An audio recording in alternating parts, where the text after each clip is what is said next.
अस्सलाम वालेकुम दोस्तों, एक बार फिर आप सबको यूपी टीचिंग एकेडमी में खुशामदीद। दोस्तों, आज जो हम लेक्चर रिकॉर्ड कर रहे हैं वो है क्लास 10th और क्लास 12th के बायोलॉजी के चैप्टर नंबर 1 में। क्लास 10 में चैप्टर नंबर 1 में है रेस्पिरेटरी डिसऑर्डर्स है। 4 रेस्पिरेटरी डिसऑर्डर्स हैं, एम्फीसीमिया, ब्रोंकाइटिस, निमोनिया और अस्थमा। निमोनिया, एम्फीसीमिया और ब्रोंकाइटिस को मैंने रिकॉर्ड किया है, हो सकता है अपने लेक्चर्स देखे हो और कुछ सीखा हो। अब जो लास्ट में मैं रिकॉर्ड करने जा रहा हूँ वो है अस्थमा। तो अस्थमा क्या है और अस्थमा होता कैसे है, जिसे हम उर्दू में दमा कहते हैं। ठीक है, जब पेशेंट को बहुत ज़्यादा सांस की प्रॉब्लम होती है, क्यों होती है, क्या प्रॉब्लम होता है इसके बॉडी में, चले देखते हैं। लेक्चर का आगाज़ करते हैं। अस्थमा क्या है?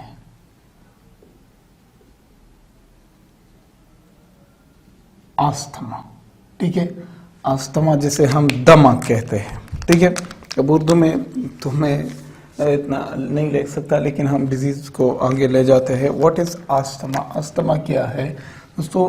अगर मैं इसको पहले डिफाइन करूँ और फिर बाद में आपको समझाऊँ तो ठीक होगी। इस तरह क्या है कि अस्थमा पीरियोडिक, इसका डिफिनेशन एक ऐसा है कि periodic episodes of shortness of breath. ठीक है, इसकी डिफिनेशन को तो हम समझने की कोशिश करते हैं।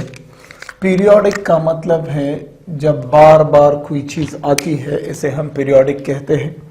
Episodes of shortness of breath, जब एक बंदा है दोस्तों, गौर से देखिए, अगर इस बंदे को किसी भी चीज की वजह से, हो सकता है मुझे खुदा ना करे ये अस्थमा हो जाए, तो अस्थमा किसी खास एलर्जन की वजह से होता है, किसी खास प्रोटीन या कार्बोहाइड्रेट पार्टिकल की वजह से होता है। आपने देखा होगा, आपके बहुत सारे ऐसे दोस्त हैं, अगर आपने परफ्यूम लगाया हो और आपके गले लग जाए तो कहेंगे कि यार मुझे इससे एलर्जी है, मुझे इस परफ्यूम से एलर्जी है। ये आपके बहुत सारे ऐसे दोस्त होंगे, जब किसी दुआदार जगह पर बैठेंगे तो उनको खांसना शुरू हो जाता है, तो आप ये जानिए कि इसको अस्थमा है। क्यों? क्योंकि उसे उस धुएं से, उस स्मोक से एलर्जी है। और ऐसे बहुत सारे दोस्त होंगे आपके, अगर कोई ऐसा होता है कि किसी ऐसी जगह जाते हैं कि वहाँ हवा में जो है वाटर के पार्टिकल्स मौजूद हो, अगर आप उस ठंडे हवा को इनहेल करेंगे तो आपको शॉर्टनेस ऑफ ब्रेथ यानी सांस लेने में तकलीफ पैदा हो जाती है, उसी वक्त पैदा हो जाती है। तो हम इस तरह के पेशेंट को अस्थमैटिक पेशेंट कहते हैं। कि क्या होता है दोस्तों, गौर से देखिए कि इससे shortness of breath periodic episodes के साथ आती है, तो इस तरह की कंडीशन को हम कहते हैं अस्थमा। या हम कहते हैं कि chronic inflammation of Airways, chronic inflammation of Airways. अब एयरवेज में कौन कौन सी जगह अगर हो तो वहाँ इन्फ्लेमेशन हो जाए तो फिर हम इस तरह के पेशेंट को अस्थमैटिक पेशेंट कहते हैं। तो चले जल्दी हम पिछले लेक्चर्स को रिपीट करते हैं। ये दोस्तों हमारे पास है ट्रैकिया, आपको पता है ये क्या है, ये ट्रैकिया है। ठीक है, अब ट्रैकिया डिवाइड हो जाती है 2 ट्यूब्स में, जिन्हें हम ब्रोंकाई कहते हैं, और फिर ये ब्रोंकाई जो है ये प्राइमरी ब्रोंक्यूल्स में डिवाइड हो जाते हैं। इस तरह ये हमारे पास लंग्स, और ये इस तरफ भी एक फेफड़ा, इस तरह ये डिवाइड हो जाते हैं। और फिर आखिरकार रेस्पिरेटरी सैक्स, जिसे हम क्या कहते हैं, एल्व्यूलाई कहते हैं, यहाँ तक पहुँच जाती है हवा और फिर एक्सचेंज हो जाती है। अब इस तरह के पेशेंट में क्या होता है, देखिए दोस्तों, मैं ऐसा करता हूं कि यहाँ पर इस ट्यूब को काट देता हूं, और फिर आप कंसिडर करें कि ये ट्यूब है। ठीक है, यहाँ पर हम इसे काटते हैं, और काटने के बाद हम इसे इस तरह करते हैं ताकि इस ट्यूब के अंदर का स्ट्रक्चर हमें मालूम हो। ठीक है, तो चले जल्दी नॉर्मल पेशेंट के ट्यूब का स्ट्रक्चर बना देता हूँ यहाँ, और फिर एबनॉर्मल यानी अस्थमैटिक पेशेंट का ट्यूब बना देते हैं यहाँ पर। कि क्या होता है, देखिए दोस्तों, और ये सबसे बाहर वाला लेयर है। ठीक है, जिसे हम सेरोसा या एडवेंटिशिया कहते हैं। ये क्या है, ये सेरोसा है, ठीक है। फिर इसके बाद थोड़ा सा कार्टिलेज वाला लेयर आ जाता है, क्या है ये, एक कार्टिलेजिनियस लेयर है, कार्टिलेज से बना होता है। फिर इसके बाद एक थिन मस्कुलर लेयर आता है, मसल से, स्मूथ मसल से बना हुआ एक लेयर आता है, ठीक है, स्मूथ मसल से बना हुआ।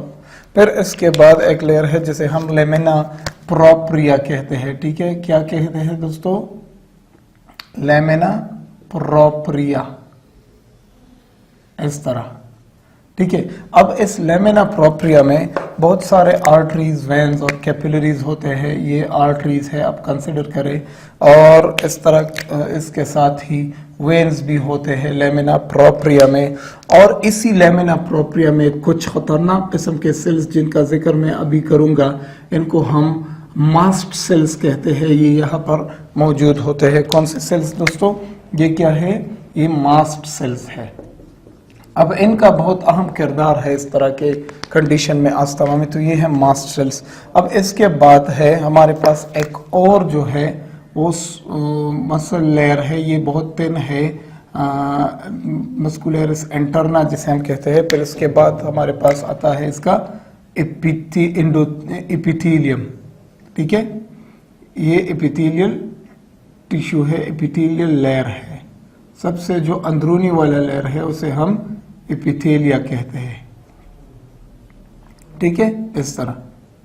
तो ये है हमारा एपिथेलियम, ये इसके न्यूक्लियाई है। अब ये बात क्लियर हो गई। इसी दौरान इन एपिथेलियल सेल्स के साथ साथ यहाँ पर कुछ स्पेशल और सेल्स होते हैं जिन्हें हम गोबलेट सेल्स कहते हैं, ठीक है। ये क्या है? ये गोबलेट सेल्स हैं। और ये गोबलेट सेल्स क्या बनाते हैं? What are these are goblet sales.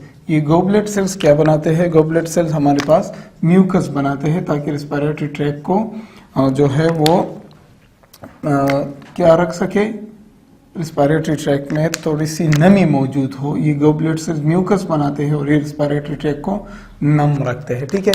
हमने फोकस करना है यहाँ इस लेमिना प्रोप्रिया पे। किस पे? लेमिना प्रोप्रिया पे। लेमिना प्रोप्रिया में क्या है दोस्तों? आपने याद रखना है, लेमिना प्रोप्रिया में आर्टरीज है, ठीक है, वेन्स है, कैपिलरीज है, न्यूरॉन्स हैं और कुछ फाइब्रोब्लास्ट सेल्स भी हैं। इसके साथ साथ अहम जो खतरनाक सेल है वो मैं रेड कलर के साथ रिप्रेजेंट करूंगा, जिसे हम मास्ट सेल्स कहते हैं, ठीक है। मास्ट सेल्स, ये जो मास्ट सेल है ये बहुत ही खतरनाक है।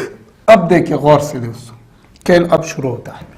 क्या होता है कि जब कोई एलर्जन, क्या एलर्जन वो चीज होती है जो हमारे इम्यून सिस्टम को बार बार तंग करती है, बार बार गुस्सा दिलाती है।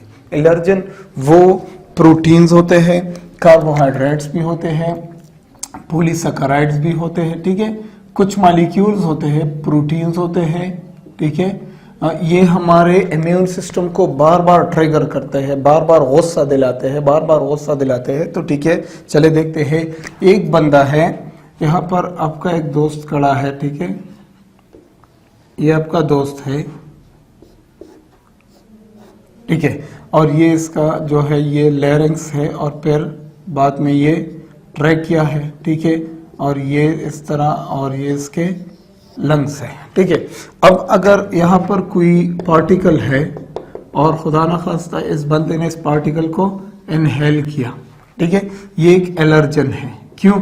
क्योंकि अब ये इसके बॉडी में कुछ रिएक्शन पैदा करेगा। देखिए गौर से, ये अगर इसके रिस्पिरेटरी ट्रैक में आ गई, इसके बॉडी के अंदर लंग्स के थ्रू चली गई यहाँ पर, तो आपको पता है कि एल्व्यूलाई होते हैं। तो जब एल्व्यूलाई होते हैं तो आपको पता है, फॉर एग्जाम्पल अगर ये एलर्जन आ गई यहाँ तक और यहाँ इन सेल्स ने, ठीक है, इन एपिथेलियल सेल्स ने इसको पकड़ लिया, ठीक है, ये एक एलर्जन है और इस एलर्जन को इन एपिथेलियल सेल्स ने पकड़ लिया, तो क्या होगा कि ये एपिथेलियल सेल्स इनको एनगल्फ करेंगे और एनगल्फ करने के बाद इन एपिथेलियल सेल्स को अगर इंजरी हो जाए तो ये स्पेशल केमिकल सब्सटेंसेस रिलीज करेंगे और ये केमिकल सब्सटेंसेस जाकर मास्ट सेल्स को एक्टिवेट करेंगे, ठीक है। और से देखिए, ये जो एलर्जन है, एलर्जन, चलो यहाँ पर बना देता हूँ, ये हमारा मास्ट सेल है जो सोया हुआ है, ठीक है। और अगर खुदा ये इसके ऊपर रिसेप्टर्स है, आपको इसकी डिटेल में जाने की कोई ज़रूरत नहीं है। देखिए ये एक एलर्जन है, एलर्जन, ठीक है। ये इस तरह है, ये एलर्जन का जो हमारा दोस्त है ये इस तरह है, और ये इसके पाँव हैं, इसके पाँव में इस तरह के बड़े बड़े जूते हैं, ठीक है।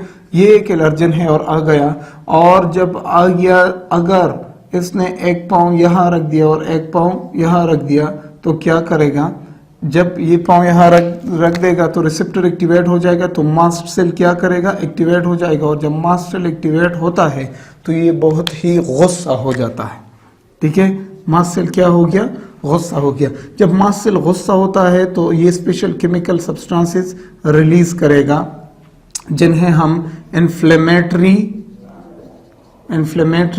मेडिएटर्स कहते हैं। क्या कहते हैं, इन्फ्लेमेटरी मेडिएटर्स। अब ये जो इन्फ्लेमेटरी मेडिएटर्स हैं, बहुत सारी चीज़ें हैं, हम उनके डिटेल में नहीं जाते।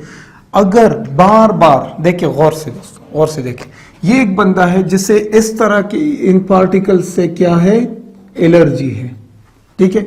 और अगर ये बंदा बार बार इसी माहौल में सांस लेगा, बार बार इसी माहौल में सांस लेगा, ये एक ऐसा बंदा है जो अपने दोस्तों के साथ बैठता है और उसके दोस्त जो ऐसे है जो सिगरेट पीते हैं हर वक्त, और इस बंदे को इस सिगरेट के धुएं से एलर्जी है। एलर्जी इसी चीज को कहते हैं। देखो अब अगर ये धुआं इसके रिस्पिरेटरी ट्रैक्ट में चली गई और यहाँ धुआं पड़ गया तो ये जो सेल्स है ये हाइपर हो जाते हैं, और हाइपर होने के बाद ये क्या करते हैं, मास्ट सेल को एक्टिवेट करते हैं। जब ये एंटीजन आ गए और मास्ट सेल को एक्टिवेट किया तो मास्ट सेल ने क्या रिलीज की, इन्फ्लेमेटरी मेडिएटर्स, ठीक है।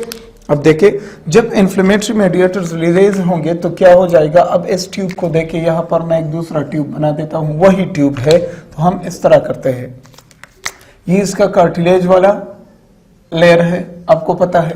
फिर कार्टिलेज के बाद यहाँ पर दूसरा जो लेयर था वो क्या था, वो मसल्स वाला लेयर था, वो आपको बखूबी पता है, मैंने आपको वहां समझाया है, ये मसल्स वाला लेयर है, ठीक है।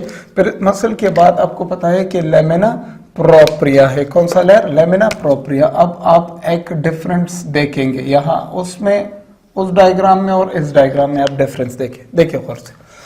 और फिर इसके बाद हमारे पास है एक और मसल लेयर है, चलो ठीक है। और फिर इसके बाद है हमारी एपिथेलिया है, ये हमारा क्या बना, ये हमारा एपिथेलियम। देखिए ये एपिथेलियल सेल्स है, ठीक है।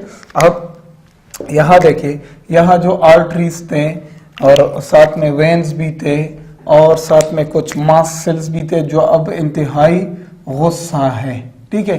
तो देखिए दोस्तों, इस ट्यूब और इस ट्यूब में क्या फर्क है। यहाँ का जो लेमिना प्रोप्रिया है वो यहाँ से यहाँ तक है, यानी इसकी थिकनेस इतनी है, और यहाँ जो लेमिना प्रोप्रिया है इसकी थिकनेस इतनी है। तो यहाँ जो लेमिना प्रोप्रिया है, लेमिना प्रोप्रिया, यहाँ पर इन्फ्लेमेशन हुआ है, सूजन पैदा हो गई है। क्या पैदा हो गई है, इन्फ्लेमेशन ऑफ लेमिना प्रोप्रिया हो गई है। क्यों, बार बार ये बंदा जो है इसी एंटीजन इसी एलर्जन के सामने पेश होता था, तो क्या हो गया कि इसके बॉडी ने एक ऐसा रिस्पांस शो किया कि यहाँ इसके ईयरवेज में क्रोनिक इन्फ्लेमेशन पैदा हो गई, यहाँ सूजन पैदा हो गई। और अब देखिए यहाँ जो है इसका ल्यूमिन इतना है, यानी गैस हवा यहाँ आती जाती है, और यहाँ ल्यूमिन कितना है, इतना। तो यहाँ जो ल्यूमिन है वो क्या हो गई, ल्यूमिन नैरो हो गई, ल्यूमिन तंग हो गई। तो इसी वजह से इस बंदे को सांस लेने में अब दुश्वारी पैदा होगी, ठीक है। तो ये सांस नहीं ले सकता। अब कुछ 2, 3, 5 मिनट, 10 मिनट, घंटे के बाद जब ये वहां से चला जाएगा तो फिर इसे आहिस्ता आहिस्ता वो जो मास सेल्स एक्टिवेट हो गए थे वो आहिस्ता आहिस्ता इस ट्यूब को छोड़ेंगे। इन्होंने इस ट्यूब को बंद किया, इस तरह इसके ल्यूमेन को नैरो किया, तो ल्यूमेन को आहिस्ता आहिस्ता ये छोड़ेंगे और फिर इसे सांस लेने में फिर आसानी पैदा हो जाएगी। अगर ये बंदा कल फिर आ गया और अपने दोस्तों के साथ बैठ गया यहाँ पर और फिर दुआ इनहेल हुआ तो फिर ये रिएक्शन हो जाएगा। 1 साल बाद आ गया, फिर ये रिएक्शन हो जाएगा, 2 महीने बाद आ गया फिर ये रिएक्शन हो जाएगा। तो मैंने कहा आपको कि periodic episodes of shortness of breath, shortness of breath से मुराद है, अब देखिए अगर इसका ल्यूमेन जो है वो इतना बड़ा है, ल्यूमेन ब्रॉड है और यहाँ ल्यूमेन नैरो है, तो कौन सी नाली में, अगर इसका ल्यूमेन इतना है तो ये है, और अगर एक और बंदा है और इसकी ल्यूमेन, उसकी ब्रोंकाई की ल्यूमेन इतनी हो गई, नैरो हो गई, तो किसको सांस लेने में आसानी हो गई?